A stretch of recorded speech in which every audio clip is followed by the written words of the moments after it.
When is enough enough? When can we say when does that time come for you personally when you're thinking, look, this is what the team is. This is just a below average, mediocre 500 team.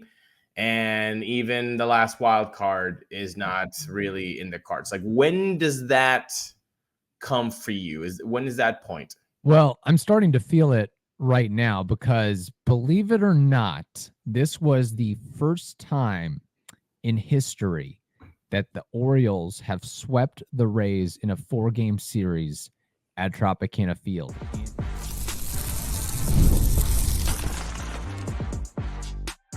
You are Locked On Rays, your daily Tampa Bay Rays podcast, part of the Locked On Podcast Network, your team every day. Hello, my name is Kevin Weiss. I'm Ulises Sambrano. And we are the host of the Locked On Rays podcast, part of the Locked On Podcast Network. Thank you for making us your very first listen every single day. Be sure to check out and subscribe to our YouTube channel at Locked On Rays. You can also find us on X and Instagram at Locked On Rays. Be sure to send us those mailbag questions, lockedonrays@gmail.com. We would like to try to do a mailbag episode. A quick programming note.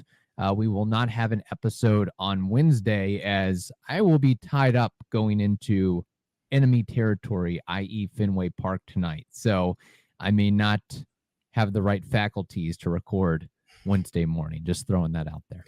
You might actually yell at a baseball stadium for the first time. That'll be great. I might die, depending on what type of fandom I'm rocking, whether it's Phillies and Rays. That remains to be seen. The Rays the Phillies are playing the Red Sox at Fenway Park, and I think they might try to take over the stadium because walking around Boston, a lot of Philly accents rolling around, a lot of hats and shirts as well. So they're feeling pretty good about themselves. The Phillies are doing really, really well, but guess who's not doing really well? A team that just got swept in a 4-game series at their home stadium, and that is the Tampa Bay Rays. And Kevin, off the top, first of all, you're hiding behind your mic, and people are talking about it all the way in the live chat. Are they really? Yeah, no, I don't know. I can't see it. Okay. But the point is, I have a question for you. When is enough enough? When can we say? When does that time come for you personally when you're thinking, look, this is what the team is. This is just a below average, mediocre 500 team. And even the last wild card is not really in the cards. Like, when does that come for you? When is that point? Well, I'm starting to feel it right now because, believe it or not, this was the first time in history that the Orioles have swept the Rays in a 4-game series at Tropicana Field. And if you look at the standings right now, your own is dead last at 31-35, 15 games back. I would like to recall and remember the last time this late into the season that the Rays were in last place in the division. Probably 2016? Something like that. So yeah, we're not on a good roll right now. Look, I still haven't completely given up hope with expanded playoffs, wild card, and so forth. There's always a chance, but if you look at the playoff odds, it is dwindling by the minute, by the day.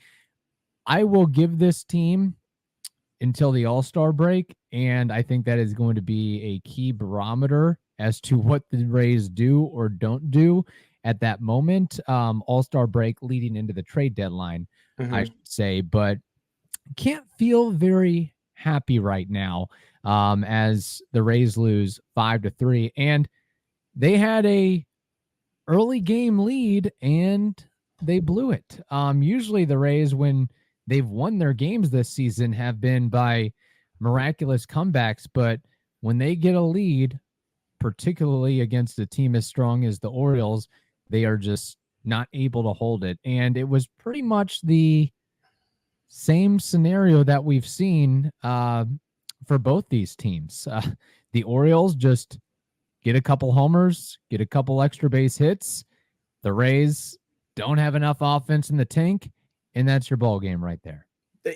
Yeah, 5-2. And that lead lasted 2 bleeping pitches. That's the only lead they had in a 4-game series, and it lasted 2 pitches. It's just this was, I think, the biggest punch of the season for sure. For the team, for the fandom, like you could not.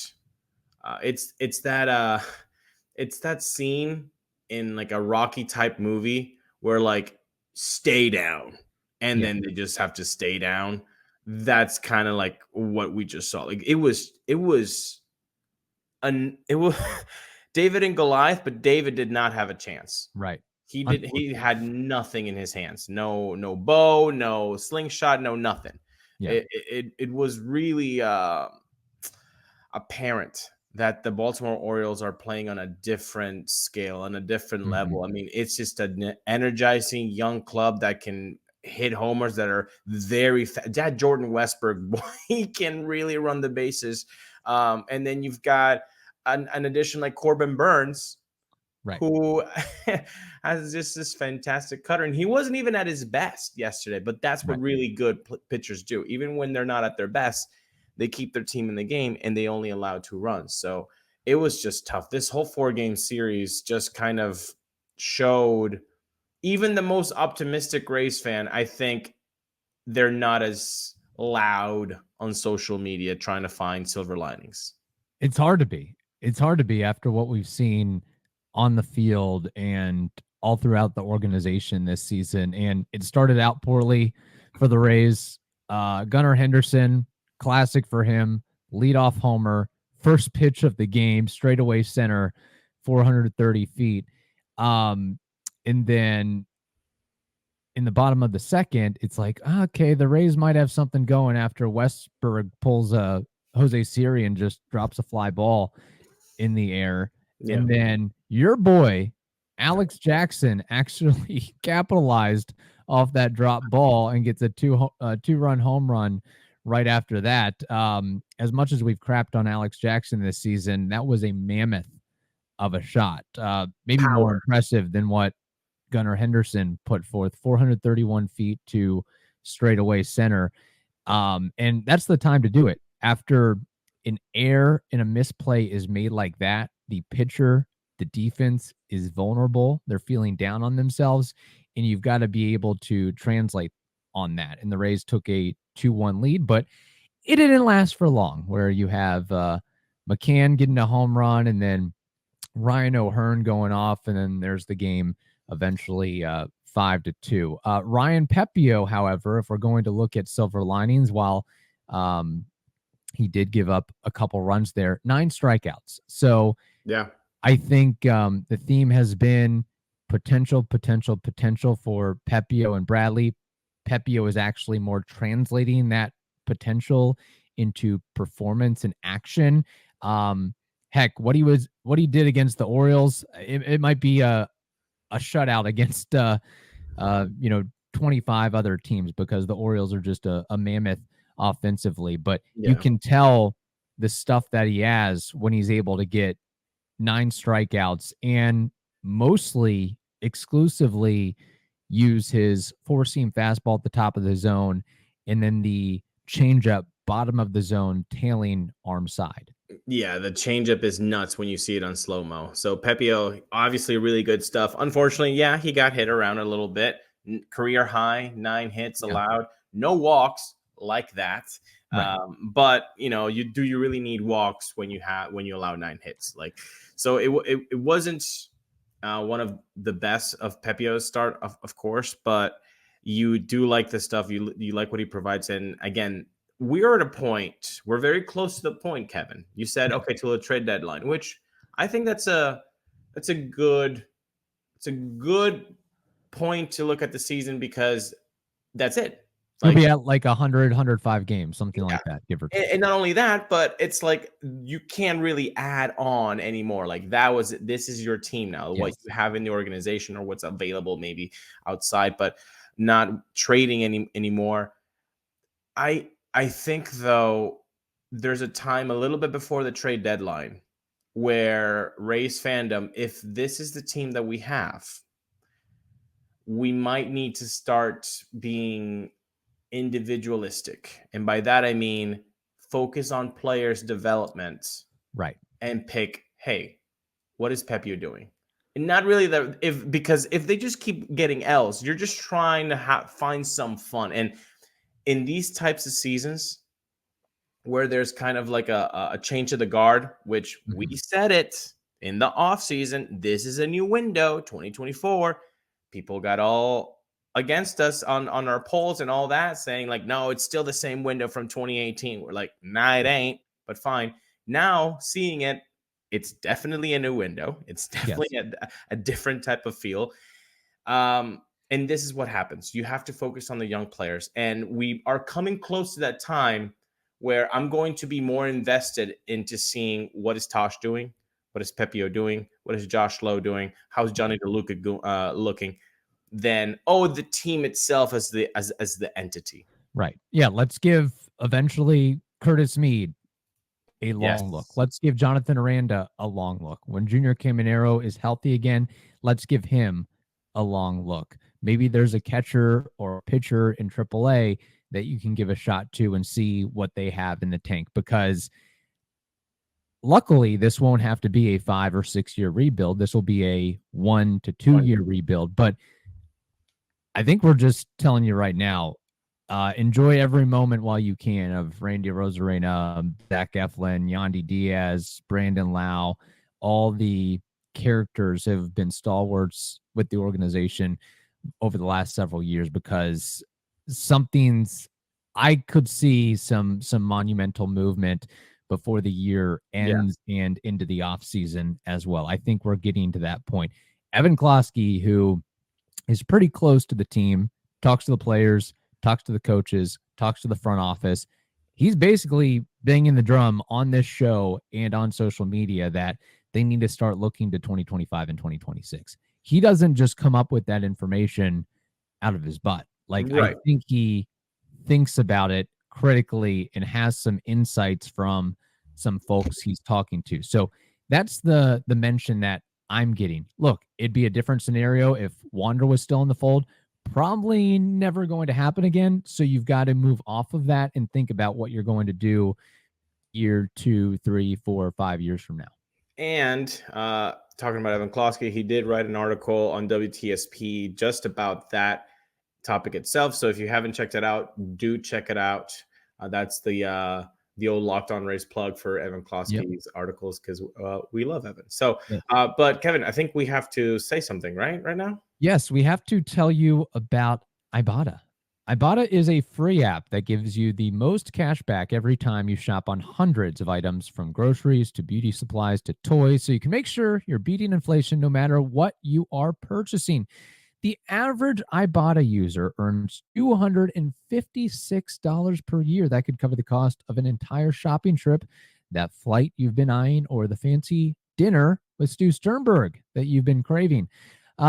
Join the over 50 million users and earn cash back every time you shop from over 2,700 brands and retailers, including all your favorite grocery stores, Lowe's, Macy's, Sephora, Best Buy, and more. Right now, Ibotta is offering our listeners $5 just for trying Ibotta by using the code LOCKEDONMLB when you register. Just go to the App Store or Google Play Store and download the free Ibotta app to start earning cash back, and use code LOCKEDONMLB, LOCKEDONMLB. That's IBOTTA in the Google Play or App Store, and use code LOCKEDONMLB. And we got to tell you about PrizePicks. And we've been telling you about PrizePicks for a long, long time, because with PrizePicks, you could turn $10 into $1,000 in a single game watching your favorite sports team this summer. You can make a PrizePicks lineup in as little as 60 seconds. Kevin, do you think that's how long it takes Kevin Cash to come up with the Rays lineup every night? Probably, yeah. He just plugs it into ChatGPT and he's ready to rock and roll. Exactly. And guess what? For June only, there's always action on Prize Picks, and this is the perfect time to try out something new as basketball is winding down. Make sure to try esports this month, because for every Wednesday and Saturday in June, if your lineup does not win, you'll get your entry fee back. You can choose from Counter-Strike 2, that's the throwback, Call of Duty, League of Legends, and much, much more. So today, download the app and use code LOCKED on MLB, LOCKEDON for a first deposit match of up to $100. Again, download the app, use code LOCKED on MLB for a first deposit match up to $100. Again, Price Picks. Pick more, pick less. It's that easy. So the Rays now face an opponent that should be more their speed and style versus the Goliath Orioles. The Chicago Cubs coming to town for a 3-game set. Man, I envy them playing the NL Central. The Cubs are 32-34, and they are second in the division behind the Brewers. Must be nice. Yeah. The Cubs, as bad as the Rays have been this season, I don't think the Cubs are like that much better than the Rays. Maybe they're a little bit more balanced and healthy, but when you compare that, the division that they're in, I mean, their overall numbers as far as pitching, hitting, their defense has really struggled this year. But look, 3-game series against the Cubs, if you can't win the series, I feel like we have major problems here. The Rays luckily get to miss Shota, I don't know how to pronounce his last name. Shota Imanaga. There we go. Who has been a monster this year. Might be contending for the NL Cy Young. Luckily, the Rays won't have to face him, but they'll have a relatively stiff matchup against Jamison Tyone, Javier Assad, and Justin Steele. But if you look at the Cubs overall, they're 18th in team OPS, 19th in homers, 15th in team ERA, 25th in defensive runs saved. You look up and down the offense. I mean, there's not a lot of guys in that lineup this season anyway that really scare you. Dansby Swanson has really brought the team down. Other guys aren't performing up to snuff either. So I feel like this is really a series that you hope that the Rays can do a little bit of damage against, also considering how often do the Cubs visit the Trop. This is the opportunity where the Trop can shine and be the 10th defender with the artificial turf, the dome, the lighting conditions, the unconventional dimensions, of course, the catwalk and all of that. I better see some Q Circus music plays or misplays from the Cubs over this series. And if that happens, when that happens, the Rays 100% have to capitalize on it like they did briefly in last night's game on the Westberg misplay and Alex Jackson home run. That's really my key for this series is the Trop needs to come through and pick the boys up. And this should tell you a lot of how we feel about this team right now, where we need the Trop to do its Trop things. And we're happy that a team that's under 500 is coming, and we're still not very confident that the Rays are going to come out. Like, that's where the team is. Yes. Mm-hmm. A team that's under 500, we're not sure they're going to win it. And we need the Trop to come up with some Trop magic. It's very frustrating to be where you are right now. Again, perspective, after being a team going to the playoffs 5 years in a row. Yes. That's where we are. But yeah, talking about the Cubs, we do get to miss Shota Imanaga, which is good news for the Rays. He pitched on Sunday, so the Rays will not be another victim of his. You're saying he could win the NL Cy Young. He could also win the NL Rookie of the Year, which is insane. That's true. Yes. Very cool for him and for Chicago fans. The offense does not scare you. You're correct. They're kind of 700 OPS type guys. There's not like a monster in there. Yeah. But then again, let's look at the Rays lineup. I'm sure the Cubs fans are saying the same thing about the Rays lineup too. Yeah. Nobody scarce is there. Maybe Isak, of course, but just Isak. That's one name that you have to worry about, and that's it. And even going back to yesterday, like Randy can't catch a break. He hits a hard ball to left field, and Cowser makes an unbelievable play at the warning track, arm outstretched to snag the ball. Like even when he hits the ball hard, which at times he struggled to really square up the sweet spot. It's like, can't even get one to drop here. No, yeah, that was rough. That was rough. That should have been a hit. And when you get a hard hit ball like that to start the game, like for your first at bat, and then you gets caught, man. Like I know baseball players need to have the memory of a goldfish, but I mean that sticks with you, man, because you're just like, I hit it right on the damn nose, and you catch it. So I mean, we are seeing rumors of the Phillies being interested, other teams being interested, despite his struggles this year. Maybe their line of thinking is, hey, change the scenery might help him. New frame of messaging might help him. Playing for a big market with raucous crowds in your favor might help him. So I'll be curious to see how that development goes forward. But yeah, like you said with the Cubs, I mean, you look up and down their lineup right now as far as leaders and at bats. Morel has a 703 OPS. Happ has a 705 OPS. Horner 696. Bellinger 757. Tauchman, where did he come from? I know, right? He's actually got a 762 OPS. He's doing okay this year. Swanson 674. Michael Busch 781 and Suzuki 801. Yeah. So like, a bunch of stuff, which is solid. Hey, guess what? We're at a point right now where 700 OPSs would be really nice to have as Rays fans. Okay, so we can't speak to that too much, but hopefully it'll be a little bit easier on the Rays pitching staff to pitch to these sort of hitters than the Orioles lineup, and they need to get off this funk. I mean, they were at 500 before this Orioles series. Neander said, we have got to go. Yes. And then they get properly swept. That's not fun. So they need to kind of pick it up right here and there. And you can pick it up, I think, by talking about FanDuel. Yes, that's what makes the games worth watching and fun nowadays. Summertime means baseball, the NBA Finals, and more, and you can bet on it all at FanDuel. Right now, new customers get $200 in bonus bets with any winning $5 bet. That's $200 that you can use to bet on everything from the Finals MVP to who's going to hit one out of the park. Visit FanDuel.com/LOCKEDON. That's locked on. And add a big win to your summer bucket list. FanDuel, they are America's #1 sports book. I'll repeat it again. FanDuel.com/LockedOn, LOCKEDON. We also want to make note of something else. We want you to make the switch to Locked On Sports Today. It's a free 24/7 sports streaming channel programmed for you every day to bring you the biggest stories without all the screaming and shouting like those other networks that I'm not going to name or mention. Locked On Sports Today brings you can't-miss analysis, opinions, and news streaming 24/7 on YouTube or the free Amazon Fire TV channels app. It is part of the Locked On Podcast Network, your team every day.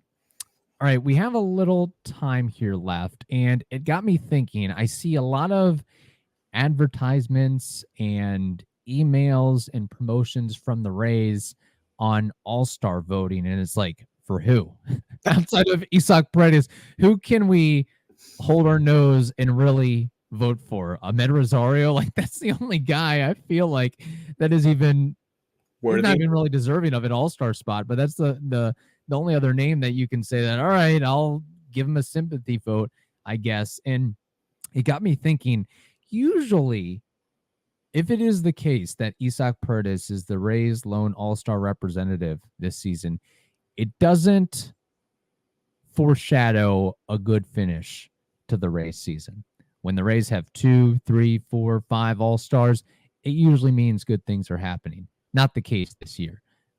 So I just went back and looked at the times that the Rays had one representative in the showcase. Okay. 2022, Shane McClanahan. Okay. And we know the record for the Rays that year. Then we have to go all the way back to 2016. Do you know who was the All-Star representative there?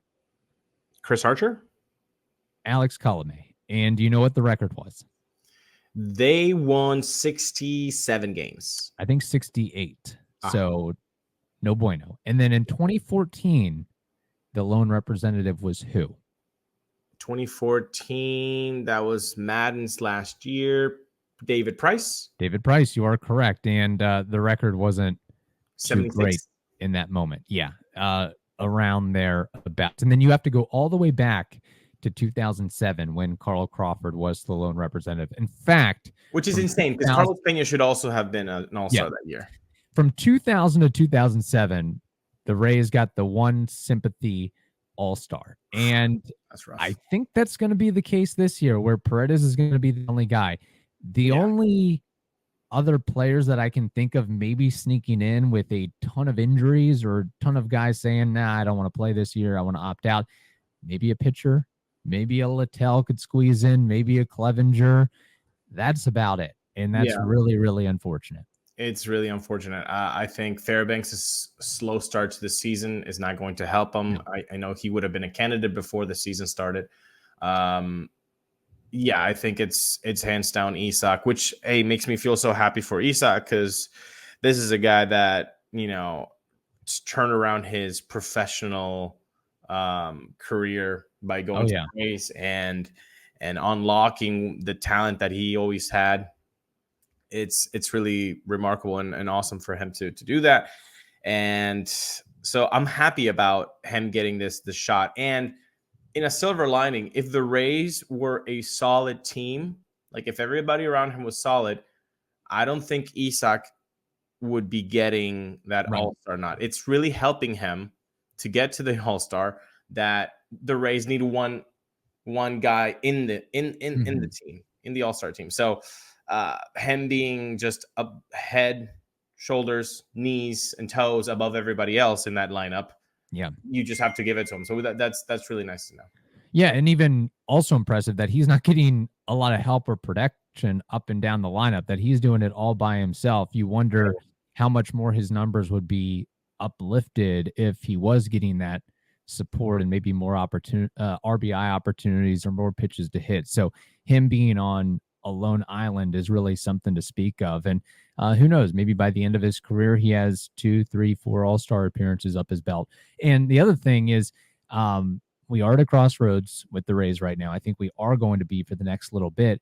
And the question, not saying this is going to be a full-blown topic today, but the Rays have to consider and deliberate, where do they see Isak Paredes? Is it a guy that they are going to sell as high as possible right now, or do they see him as a core piece that they can build with and build around? Maybe not as the centerpiece, focal point, franchise player. I don't know if he really has that quality to him, but a guy that you can rely upon as you move down this next wave of young players and new players, a part of this roster. So I think that's going to be an interesting thing going forward, because it could be a case of, all right, you want us to take Yandy and Randy off your hands, which I don't 6 months ago we would have never said that. All right, you better throw in Paredes to sweeten the pot a little bit. So that's going to be something to talk about. Now let's also talk about, I know in the last couple minutes, what do the Rays need? Like, what do the Rays need? It's offense. Yes. It's offense. So it would be kind of, I think, counterproductive to just send out a guy who's already been proving that he can handle major league pitching and he can make some damage. He can do something that a lot of Rays hitters can't, which is put it out in the seats. Right. So if you do trade Isak, is it for a younger Isak? Is it for a less expensive Isak, a guy that hasn't had the chance to do it and is able to do that? Okay, maybe. But I feel like, right now we have a lack of firepower in the lineup. And if it is Randy's last year with the Rays, and if it is Yandy's last year with the Rays, and if it is Brandon Lau's last year with the Rays, because it is for all three of them, enjoy it. But that just means you're going to have to recoup some offensive prowess from all these traits. Yeah. You know you can handle pitching because that's the pitching factory in the minors. Now, you look at Junior Caminero, he's coming to third. So Isak, now he's going to be moved when Junior comes to second or first. We saw him at first, didn't make a play that ended up costing runs for Pepiot. Right. Brandon Lau off. Maybe you do a Curtis Mead, Caballero, Paredes type of situation at second. Maybe you just put him at first. If Yandy's out, then Paredes just becomes an everyday first baseman. You could do that. A lot of moving parts, and I think that's something that we should definitely make a whole damn episode about, to just not forget about the ins and outs of the 2024 season, which have not been as fun as we thought it would. Right, for sure. And I mean, that's what the Rays did to acquire Isak Paredes. They traded Austin Meadows, who was established, for a guy who hadn't proven it yet. And the Rays saw something in Paredes that he took off and ran with it. And luckily, it's not like, oh, we have to trade Paredes now. He's arbitration eligible in 2025. He's a free agent in 2028. So there is a lot of time there. And I like the idea of have Caminero and Paredes on the same roster. In a perfect world, you could have, 75 home runs combined from them for a year or two, but maybe you call them up, see how Caminero handles it defensively, and then you can make the maneuver there of, do we keep him at third or do we move him to first, and then Paredes third or first? So you have some wiggle room there to make an ultimate decision, because it goes back to like the Blue Jays and Vladdy, like he was at third, and then they realized, I can't really cut it at that position. We're going to have to move him to first. Maybe that's the case with Caminero. So. And with Caminero, maybe it's also like, hey, you have a really strong arm, so we can't just like pigeonhole you at first. How about you try left field? We don't have a left fielder. Randy's gone. Okay. How about you try left field? So like a lot of things could happen with his athleticism. So a lot of fun stuff. Let's try to get a damn W tonight on Tuesday against the Cubs. Let's hope in the comments for good things for Kevin at Fenway Park, that he and his wife are alive by tonight's end of that game. Let's hope for that. And we will not see you on Wednesday, people, but we will see you on Thursday. Right, Kev? Yes, that is true. And again, take advantage of the Cubs, because the schedule isn't very easy going forward for the Rays. Just want to mention that. All right. Hope you all have a wonderful day. Stay safe, and we will talk to you on Thursday.